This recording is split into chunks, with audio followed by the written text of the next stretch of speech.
for taking I, out time. And I'm very happy that we have traveled a long time together. And Mhm. I have this opportunity to share your story, your journey, and the amazing framework that you have created around brain optimization.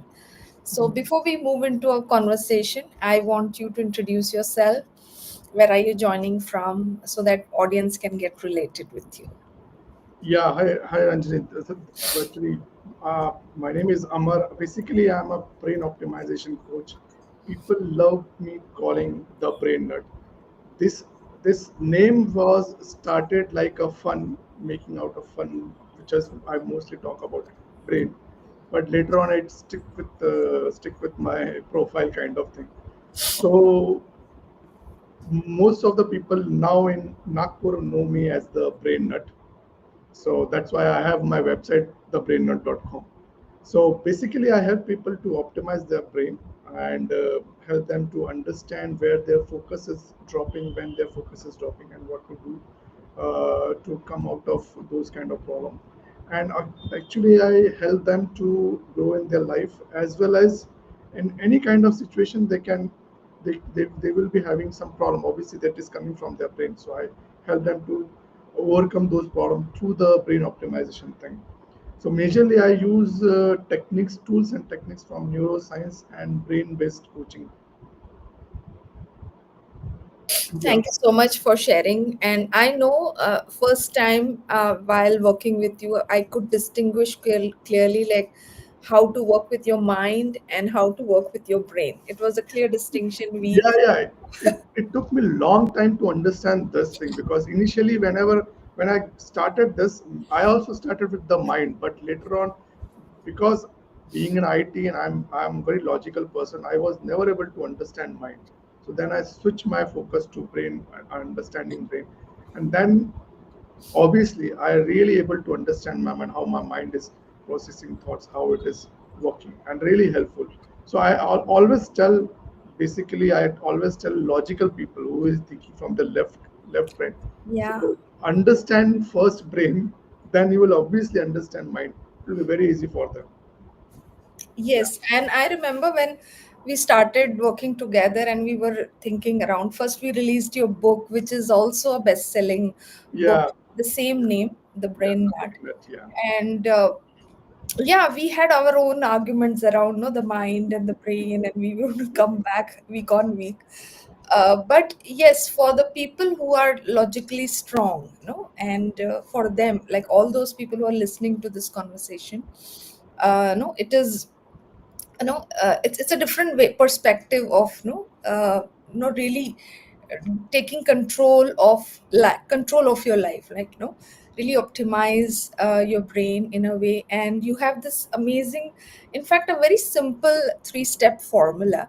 So Amar is somebody who can help, especially people who are stronger in the left brain, with how they can optimize and the impact they can find is in their productivity and performance.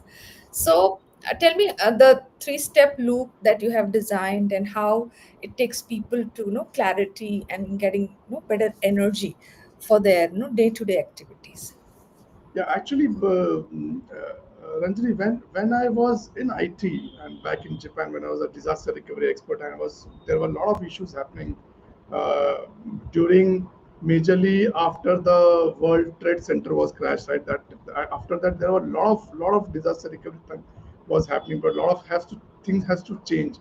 A lot of thing has to replicate from one place to another. Everything was so hectic during that time. It was really very stressful kind of environment, especially for a person who is in a disaster recovery kind of thing. So that time when I was very stressed, so I understand that I need to do something to overcome this. And obviously when you want to do something like that, so you obviously think about how to overcome your mind, right? How to fix your mind. And obviously then I moved to meditation. I started doing meditation and during the meditation it was really, I mean, it's not funny, but I feel funny that time. The the monk, I train under good monks. So they, when they say, right, in the meditation they used to say, in the guided meditation, that observe your thoughts, observe your mind. And I was kind of getting lost at that particular time, and that particular time I was not able to meditate at all. So slowly, when I asked them this question, that when you say observe your mind, so what do you mean by that? So they were like, what kind of question this guy's asking? And I was asking other people, they were very much fine with that. But somehow I was not fine with that. I don't know why.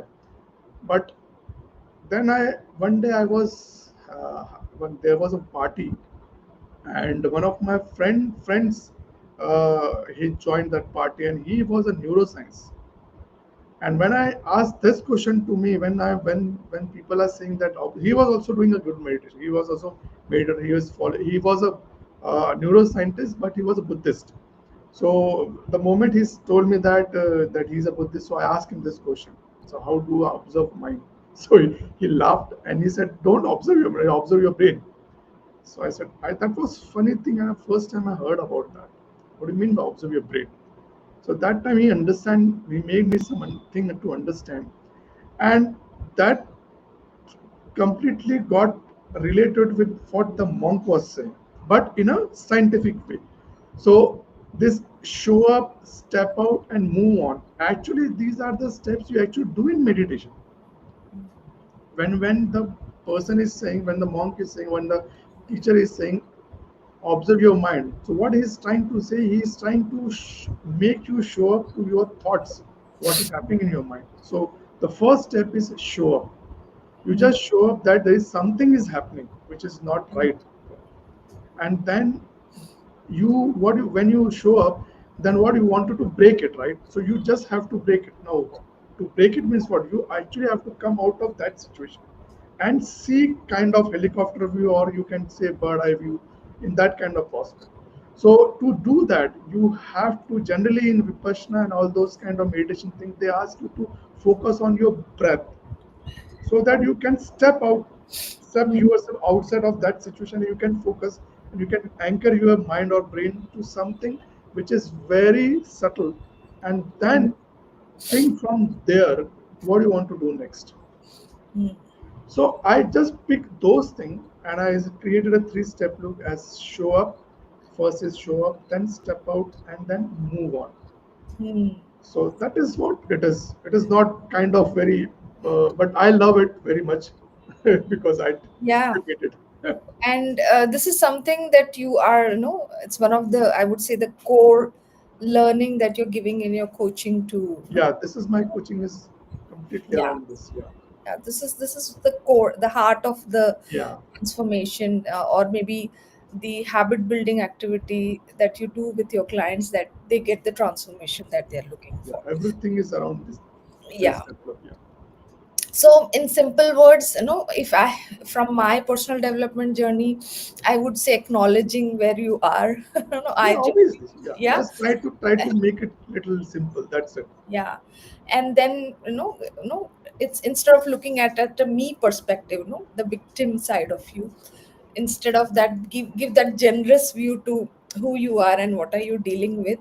So then it's a perspective, a complete perspective change of looking Yeah. at things, and see what else, you get a new access to take a different action that can Mhm. really move you from stuck to the unstuck, Yeah, space. yeah. So yeah. So it looks very simple, like 1 2 3, but Mhm. execution is not that easy. No, it's not So that easy. True. so often we love, as a victim or a person who's struggling or suffering, we love our stories, our, we want to be that, that people should look at us, and we expect that validation, the, instead of, really taking charge of things, being responsible and taking charge of it. And your training is very specific to people who are leading big teams, big organization, because they all day they are solving many problems at a different levels and different capacities. So uh, what is the major, I would say people struggle in stepping out. Like, no, we are stuck in our stories, and it's really difficult to dismantle this and give a different, as you said, the bird's eye view, different person. So, what are the struggles? What people general mistakes people do in this step out thing? Yeah, Ranjani, this is really a very good question. See, Ranjani, when I say people to step out, right, showing up is okay. People can understand I am stressed, but when they ask them to step out, usually people try to go and scroll WhatsApp or Instagram, or they will go and talk with somebody else about the problem, like gossiping kind of thing, or they think that I'm doing this task, I will change to some other task, that's it. So what actually they are doing, the problem is they are giving more information to their brain. They are not coming out of the noise basically, which the brain is basically stressed because of the noise is happening around them. So they have to come out of it. So to break that, you have to understand that you need to break the noise. And how will you break the noise? You have to come out of that environment. Means Yeah. you can take a walk, you can take a deep breath also. See, taking a deep breath is really breaking your all kind of noise and bringing you at the kind of like in the present moment, I can say. Yes. But taking a deep breath means you have to focus on your breath, and you need a practice for it. You just cannot say I'm focusing on breath. You need a practice for that. So once you start doing these kind of things, right, then you can really say that yes, stepping out is, I am doing a stepping out kind of. And from there you can definitely go on the move on step. Yeah. So I think it's the most challenging step is the step out, because that's where you unstuck and no, you see a possibility of taking action Yeah, beyond, and then you move clarity. on. Yeah, clarity comes from that point actually. Very good, very good.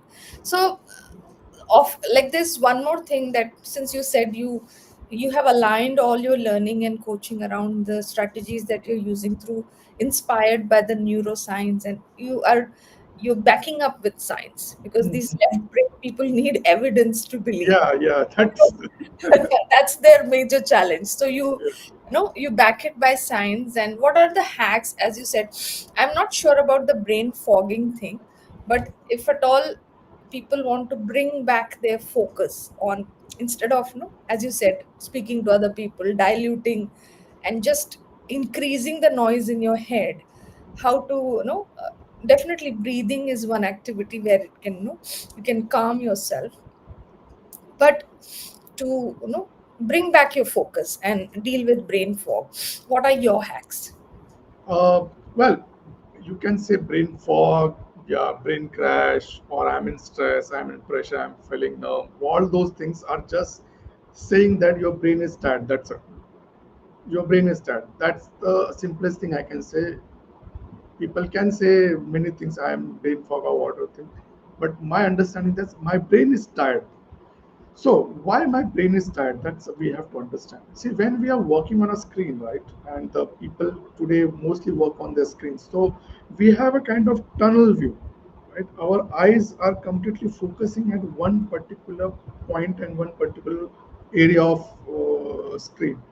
So the thing is, see, our body is designed in a way. See, suppose the moment you see a snake, if you have to run out of snake, you have to focus how the snake is moving, right? So means our eyes are designed in a way that the way it is focusing, your body is working on that kind of thing. So my point over here, you have to give your eye a broader kind of focus, which is kind of bigger thing. Like you can look at outside of window, you can watch trees. Like I was in Japan at working with Lehman Brothers, that was on 32 floor, so I obviously don't, I have no chance to see trees. So I was looking out and seeing the sky. So the point over here is you have to give a bigger prospect to your eyes or to your brain to look at. Even if you do can for this, if you do this for 30 seconds, right, you will break that pattern. 30 seconds is also enough for this. But you have to focus means you have to just focus and give your eyes to see something bigger than this tunnel. This is what we have to do. Very interesting, Amar. Like even when it comes to our life, no, when we look at short-term things, no, uh, we focus on short-term things. Our success is also, short-term. When our perspective is, bigger and longer, or I would say a vision far. The growth is also like I often tell my clients, like, no, you decide your boundary of your growth is the vision that you can build, you can see, or you can create um, in your in your own perspective of what you are, where you are going with your life or where, with your business. So same, like as the distance with this and the screen is like barely a feet. So taking Yeah. some time and looking, as you said, out of the window, or where you can have a, you can give that exercise to your eyes to look far. This actually broadens the perspective and brings back the focus for sure. Now, as I'm Yeah. speaking, I can clearly see that. So beautiful. And one more thing I want to know from the move on step. So moving on is the last, and Yeah.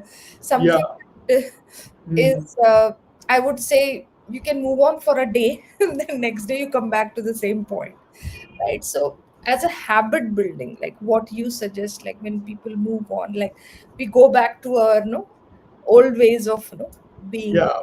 So what do you suggest?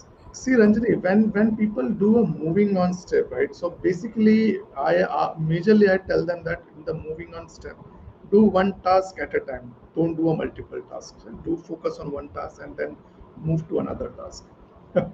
But our brain is very smart, right? It goes in autopilot mode. It just like this. You will not able to realize that my brain is shift to the autopilot mode already, and you already come out of move out stuff. You already start doing multitasking, everything like that. So my suggestion to my client is, you need to build a habit of doing something which will bring you in the present moment, like taking a deep breath, suppose, or anything you find, you just write down, you writing your thoughts in some paper, some kind of notebook, anything like that. So whenever you finish one task, before jumping to another task, put this habit in between that, so that you don't come to the old pattern. And your brain is very smart, right? When you do this intentionally, right, after some days, after a few days, you will notice that it will become a new pattern in your habit, kind of become a habit. But if you don't try it, but see, figuring out or noticing this is really a tricky thing. You need to really work on that. Really difficult. But yeah, once you manage to do it, you can do it. I understand from my experience that when I decided that I will do a moving on step like this, right? Few days I always miss out, and I was feeling guilty in the evening that I miss out. Then I realized that I'm not working here for the perfection. I'm working here for building the habit, and habit takes time to build. So even if people miss, yes, today I decided, but I didn't able to do it. Don't go in the mode of guilt, because your brain is smart, because it doesn't love guilt, right? So it will create some other kind of thing or other kind of neuron structure in your brain. So even if you miss it, understand that you are not running here for perfection. You want to build a habit which you wanted to sustain for a longer time. So keep it simple. Keep it simple. Don't make it very complicated. Like, people will say that I'll go and take for 10 minutes walk. Not possible in a kind of work environment which I used to work with. So keep it simple. Stick with some small habit which we already doing. Or you can also do one thing which is, I feel, very effective. Keep a notepad. Whatever happening in your brain, just write it down. Just write it down. Whatever thought coming, just write it down. And when you start dumping it, right, it helps your brain to calm down very fast. Yeah. Very interesting. I think this whole conversation, since the time we have started, we have been really sharing things which needs a lot of not a lot of sense of looking at how it's like mirroring yourself and observing yourself, like how you're moving, how you're thinking, what thoughts are coming. And if people are following this and you're enjoying this conversation and you see that this three-step loop can help you, then I highly recommend that you connect with Amar. He's available on LinkedIn.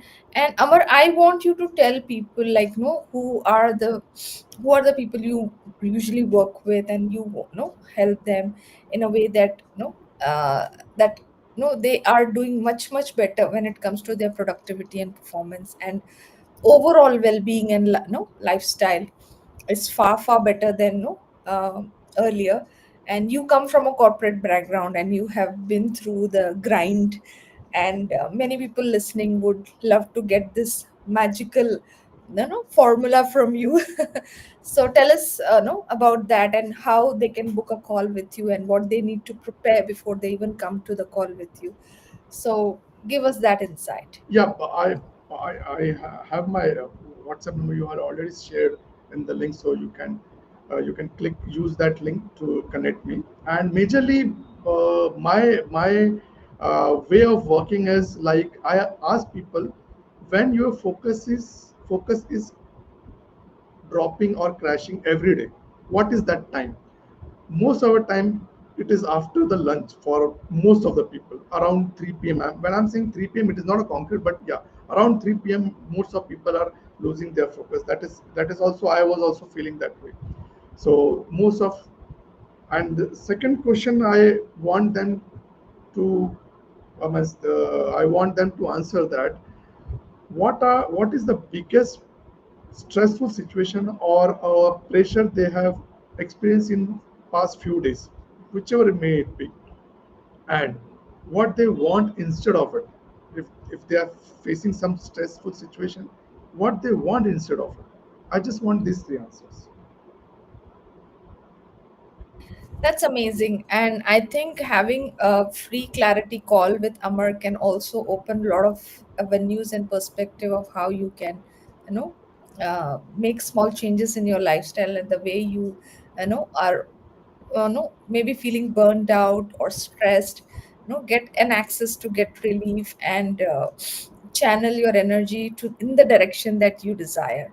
And I agree, like more like after 4 hours of work every day, the rest half of the day is always like kab khatam ho raha hai.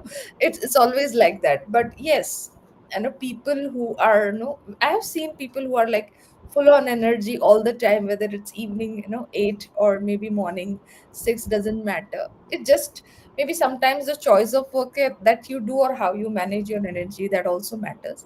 But they people, if you feel that you find any time of the day they have great energy, they have really mastered or rewired your brain, their brain in a Yeah. way that it supports them. So tell us some daily habit or some kind of a trick or a hack that you suggest, like if we practice this on a in a religious manner day on day, maybe we will also be able to rewire our brain. So give us that insight. See, the the major thing is showing up, right? To understand that something is happening, which is stuck in my brain or giving pressure to my brain, or my brain is tired. Noticing this is very important. And if you wanted to notice it, right, initially it is not possible at all, because your brain is already in the autopilot mode. So you will not able to find out unless and until you do some you outsource that noticing to something else. So when I'm saying outsource means, you can put an alarm on your phone, like you know that 3 p.m. my brain crash every day, almost every day. So I will put the alarm at 2:55. So whenever that alarm rings, so what I have to do, I just have to come back to myself and notice how my focus is, where my focus is, and what is draining my energy. It can be anything. For a lot of people, A lot of people I talked to, I found out that they haven't taken or they haven't drink water since from very long time, like almost 2 hours they haven't drink anything. So that kind of thing you can use, like smaller thing, like you can put the alarm whenever that ring, just focus what is happening and see what you can, what change you can do. You can drink water, you can take a walk, you can deep breath, you can write it on the some kind of notepad. All these kind of thing can be done, but to notice that you need to take Mm. help of mobile or somebody. Yeah. So alarm is a great idea. Like no, an alarm to just get present to where you are and how you are experiencing the current moment. And it's like we often have alarm to wake up, no, or maybe we have no calendar schedules to do our tasks, but having a alarm to just get present, it's a great idea. Like even I can practice this, taking a moment. Like otherwise we are most of the time on autopilot, as you said, and we're just getting on with the day as scheduled, and our calendar runs our life. So very beautiful. And I have enjoyed this conversation with you, and this has been no, a breakthrough conversation in wherever we have presented a session so far. And if people want to know more and have a deep dive into what they are dealing with, then I highly recommend that you book a strategy call with Amar. And any closing message for the people from you, Amar, before we close this conversation? Yeah, the most interesting thing which my experience is, a lot of people think that when I'm saying that you have to step out and then you have to move on, showing up has become very easy. You can outsource to mobile and all those stuff. So a lot of people told me that they want to drink coffee, they want to drink tea all those time, all those kind of things. Or they most one of my friend was very fond of Coca-Cola, and he was drinking Coca like any, like I don't know how many times in a day he used to drink that. So just replacing that with a water will also help. See, our brain is smart. If even if you drink, like suppose initially when I was in IT, I used to drink like, initially I start with 2 cup of coffee, then it, when how it moves to 6 cup of coffee, I never realize it. I never realize it.